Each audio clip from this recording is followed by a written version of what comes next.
Design thinking. அதில் வந்து நிறைய பில்லர்ஸ் இருக்குது. நம்ம ஏற்கனவே நிறைய வாட்டி அதை பற்றி பார்த்துருக்கோம்.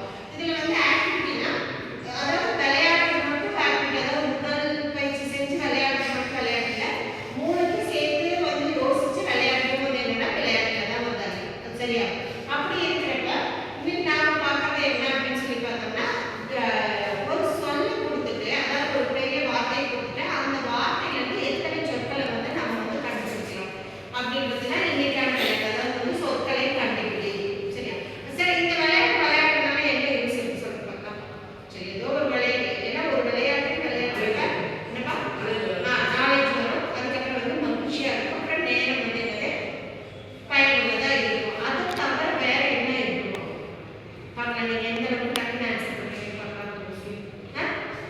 என்னப்பா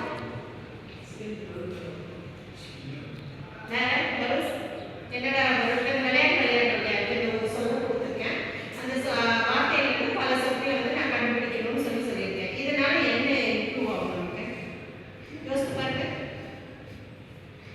என்ன அதாவது மொழி புலமை வந்து என்னன்னா டெவலப் ஆகும். அதாவது லாங்குவேஜ் வந்து டெவலப் ஆகிறதுக்கு வந்து என்னன்னா இது வந்து ஒரு கருவியாக இருக்கும். சரி, இப்போ இன்னைக்கு வந்து நாம கொடுத்துருக்க வார்த்தை என்னது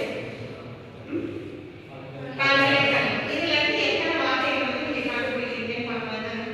ஏன்னா நம்ம சின்ன வகுப்புல படித்த வார்த்தைகள் தான் வந்து என்னன்னா நம்மளோட மொழி புலமையை வந்து என்னன்னா அதிகப்படுத்திக்கிட்டே இருக்கும்.